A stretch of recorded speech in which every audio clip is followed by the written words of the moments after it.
इस डिक्टेशन की स्पीड होगी 80 शब्द प्रति मिनट। डिक्टेशन शुरू होगी 5 सेकंड बाद।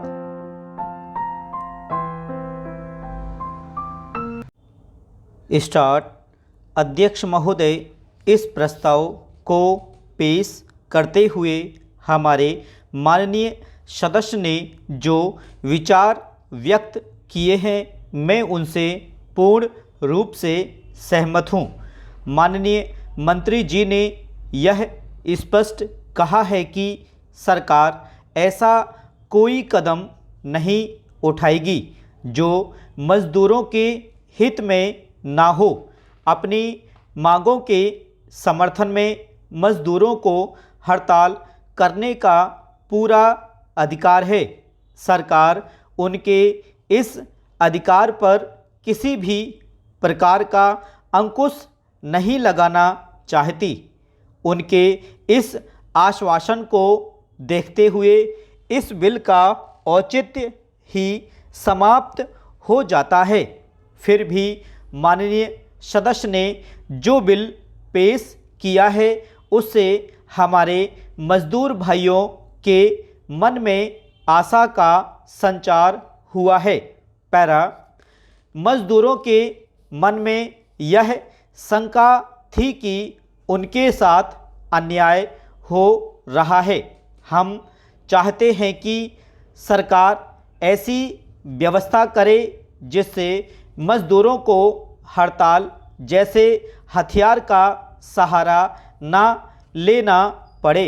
यदि ऐसी व्यवस्था हो जाए तो मजदूरों को हड़ताल करने की आवश्यकता ही नहीं पड़ेगी। मजदूर अपनी इच्छा से हड़ताल नहीं करता, उसको हड़ताल करने के लिए मजबूर किया जाता है। ऐसा करने से उसे कोई प्रसन्नता नहीं होती। हड़ताल आरंभ करने से पूर्व उसे सावधानी पूर्वक सभी बातों पर विचार करना पड़ता है। हम चाहते हैं कि मिल मालिकों और मजदूरों के बीच सभी समस्याओं में सरकार हस्तक्षेप करे और उसका समाधान करे।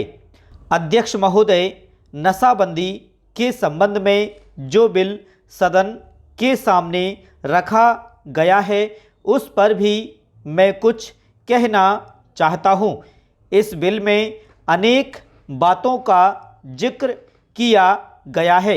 इसकी कुछ महत्वपूर्ण बातों पर मैं कुछ कहना चाहता हूँ। पैरा।